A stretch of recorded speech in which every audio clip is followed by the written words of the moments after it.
My grandfather served in the Vietnam War. I was always fascinated about his time in the service, but my mother had instructed me not to ask him about it from a young age. I never did, but he would bring up little bits and pieces now and then. It wasn't often, though.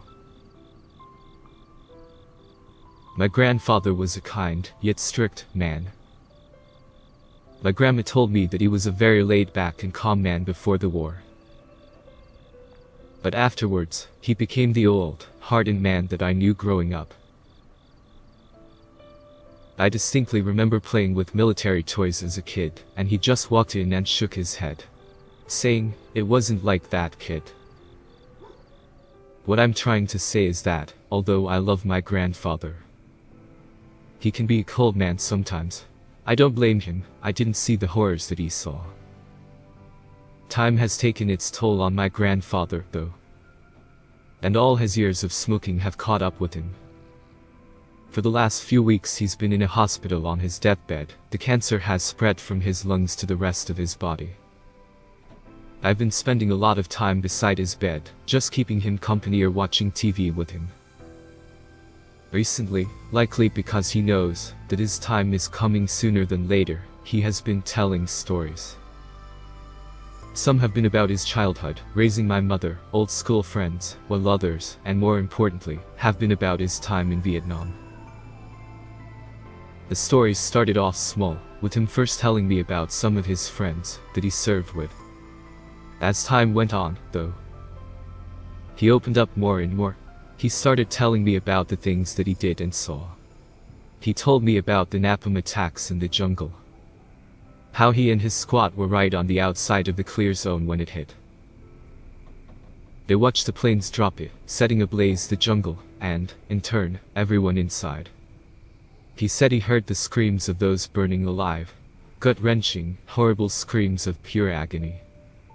Sounded like hell in our world, he said before stating, "I suppose it was." As if the sounds weren't enough, one of the victims came running out of the inferno. Like a ball of fire with arms and legs, my grandfather told me. He said after a few dozen yards, he just fell on the ground screaming.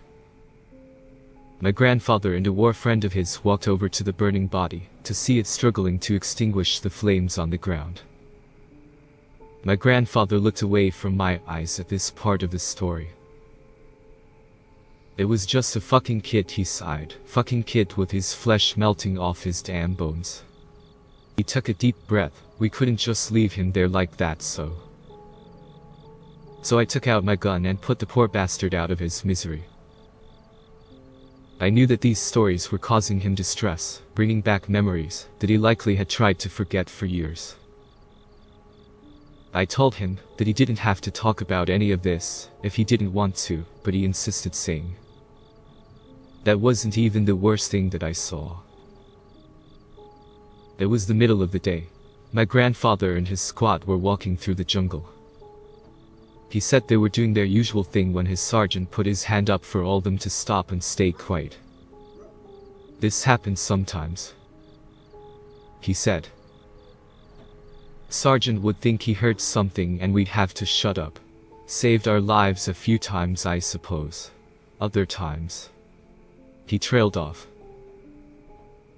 They all sat and listened for a minute when my grandfather noticed something.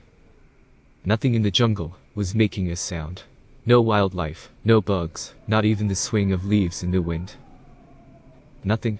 He tightened his grip on his gun as he looked around, his eyes darting from treetops to the ground searching for the enemy. It was then that he noticed something. That jungle was always fucking hot. You were never not sweating your ass off, even if you were just standing there, he said. But then, for that one time, it was cold. Ice cold. In just a second I could see my breath fog up as it left my mouth. My grandpa turned to see his squad mates all looking around in amazement as well as they all watched the wisps of their breath fog up in the air. They sat there, frozen in shock at what they were witnessing, when a fellow squad mate right behind him jerked to look around, all of a sudden.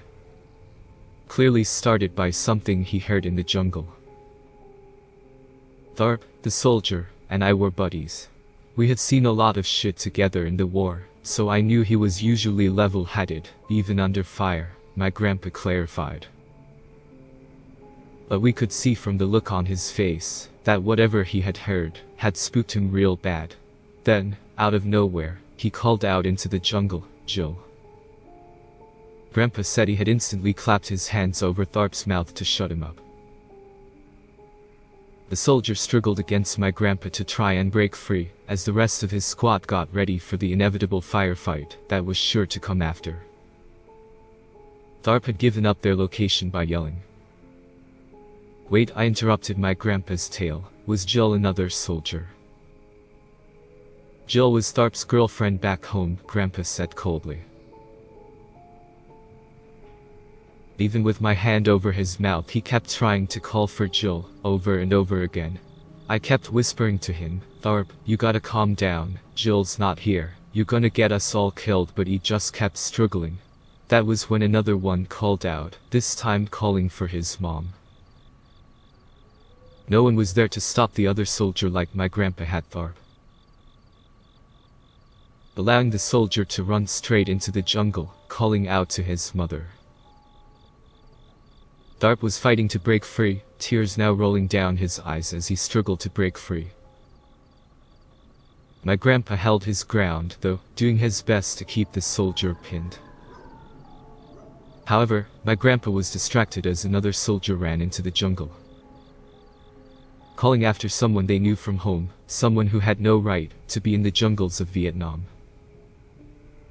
Tharp used the distraction to get out his knife and stab my grandfather in the leg. I screamed as Tharp broke free and ran out into the jungle, calling out for Jill. One by one the squad broke down and ran into the jungle, all the while the temperature seemed to be getting colder and colder. The whole time soldiers were running into the jungle for someone they heard calling for them. My grandfather heard nothing, nor did seemingly any of the other men until they too ran out of the clearing after a loved one. Eventually, there was only my grandpa and one other soldier, back to back, guns drawn and at the ready as their breath fogged up into the now cold jungle air. After a moment of silence, screams of the rogue squad mates filled the jungle air all around them. Some sounded far away while others seemed to be coming from right next to them. They sounded even more piercing given the silence that had momentarily fallen upon the area. Then, it happened for my grandfather. "Your grandma," I heard her voice, like she was right next to me, whispering into my left ear. His lip was quivering. I turned to look at her, when I saw this thing through the trees. It wasn't close to me like it sounded. No, it was a good 30 feet or so back into the clearing. My grandfather paused, so I asked him, "What was it?" He let out a laugh. "Fuck if I know. It sure as hell wasn't Charlie, that's for damn sure. It looked..." He pondered with how he wanted to describe it before saying, "It looked like how radio static sounds.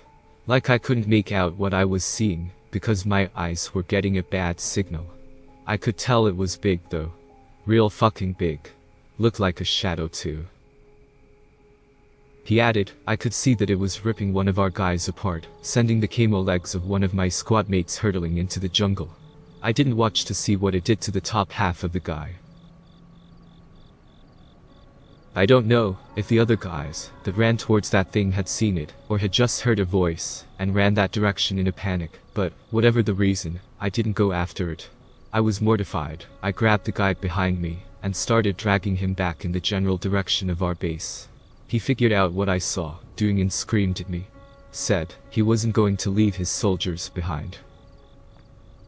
Grandpa paused and reached over to his nightstand to grab a glass of water with a trembling hand. He took a long drink before continuing. "I told him it was a suicide mission, that he hadn't seen the thing in the trees and what it would do to him, but he didn't care. He said we left no man behind and ran into the trees towards the screams of our friends. I continued my way back to base. It wasn't long until I heard gunshots, then screaming, then nothing." I sat in silence as my mind digested my grandfather's story. So what happened next? I asked. I made it back to base. I tried telling my superiors what happened, but they figured I was just some scared kid who had seen his squad massacred in front of him. They weren't wrong about that, but I know it wasn't men or bullets that killed them. I know what the fuck I saw. My grandfather passed away about 2 weeks after he told me that story. Truth be told, I don't know what to think about his story. I figured I'd share it here, let you make your assumptions. But my grandpa was never delusional. Even near the end. And, although it sounds impossible, I saw the terror in his eyes as he talked about that thing. There was no way anyone would have been able to be that afraid of something that didn't happen.